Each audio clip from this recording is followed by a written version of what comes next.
राष्ट्रीय आदिवासी अखबार दलित आदिवासी दुनिया के वीडियो एडिशन में मैं मुक्ति तिर्की बातचीत कर रहा हूँ। पश्चिम बंगाल में दुआरे सरकार का 16 तारीख अंतिम दिन है, जब हम दुआरे में ही, अपने द्वार पर ही, अपने नज़दीक में ही अपनी समस्याओं का समाधान कर सकते हैं। इस वक्त हमारे सामने समस्या तो कुछ भी नहीं है, लेकिन जो योजना है, योजना का लाभ उठाने का, हम अपना जाति प्रमाण पत्र, अनुसूचित जनजाति का प्रमाण पत्र प्राप्त कर सकते हैं और लक्ष्मी भंडार के द्वारा महिलाओं के लिए प्रति माह 1000 रुपया का अनुदान, सरकारी अनुदान प्राप्त कर सकते हैं। इन सरकारी अनुदानों को प्राप्त करने के लिए हम प्रयत्नशील हैं। हमारे कार्यकर्ता, हमारे आदिवासी सहायता केंद्र के कार्यकर्ता आपको मदद करेंगे हर जगह फॉर्म फिलअप करने में। आदिवासी सर्टिफिकेट के लिए फॉर्म या द्वारा सरकार के अन्य कार्यक्रमों के लिए जो भी फॉर्म है, उस फॉर्म को भरने में आपकी मदद करेंगे। तो आप हमारे आदिवासी सहायता केंद्र के सदस्य कार्यकर्ताओं से मिलिए और अपना काम कराइए, क्योंकि 16 तारीख तक ही है आखिरी दिन। सबसे बड़ी समस्या हमारे ज़मीन को लेकर भी है हर जगह, और इस ज़मीन की वजह से हम जो भी समस्याएं हमारी हैं, उन समस्याओं का समाधान भी द्वारा सरकार में किया जा सकता है। इसलिए ज़मीन की समस्याओं को भी रखेंगे, अपना सर्टिफिकेट बनाएंगे।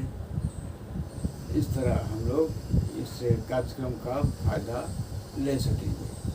सबसे बड़ी बात है कि हम लोग आपस में ही अनजान हैं इन कार्यक्रमों से।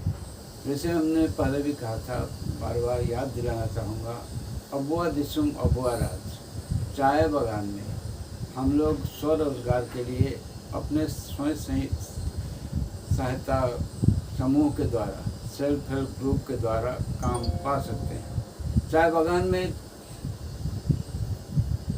सेल्फ हेल्प ग्रुप के द्वारा हम 3 काम ले सकते हैं। राशन दुकान, उसके बाद जो लोकल परचेस चाय बागान का होता है, तिरपाल हो, चप्पल हो, और कोई भी काम जो चाय बागान के द्वारा खरीदी जाती है बाज़ार से, वो खरीद हमारे चाय बागान के स्वयं सहायता समूह के द्वारा होनी चाहिए। इसके लिए हम चाय बागान के मैनेजमेंट से बात करें, उनको एप्लीकेशन दें, आवेदन दें कि साहब ये चाय बागान में जो भी ज़रूरत होती है मार्केट से खरीदने की, वो हमारे स्वयं सहायता समूह के द्वारा ही खरीदा जाए।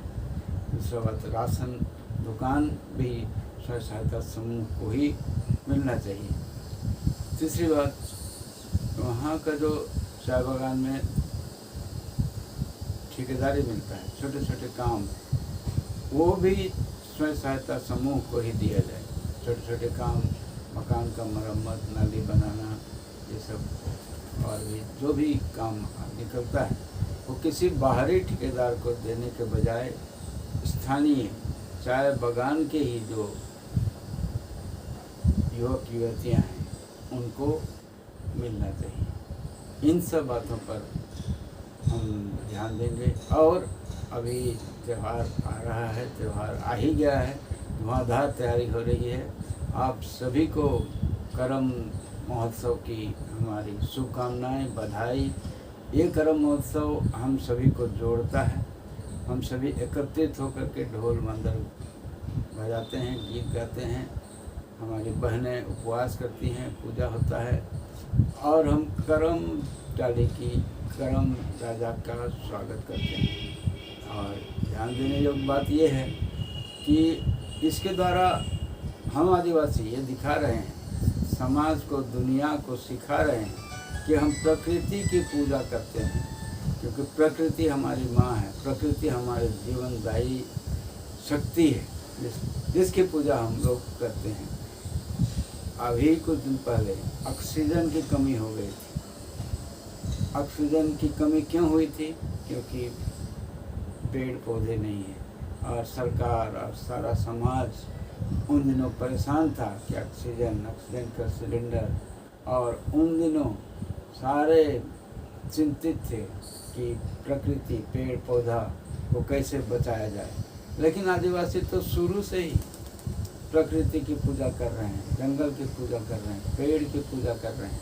ये चीज़ समाज को या कहिए दुनिया को अब समझ में आ रहा है, लेकिन आदिवासी पुरखों ने इस चीज़ को हजारों साल पहले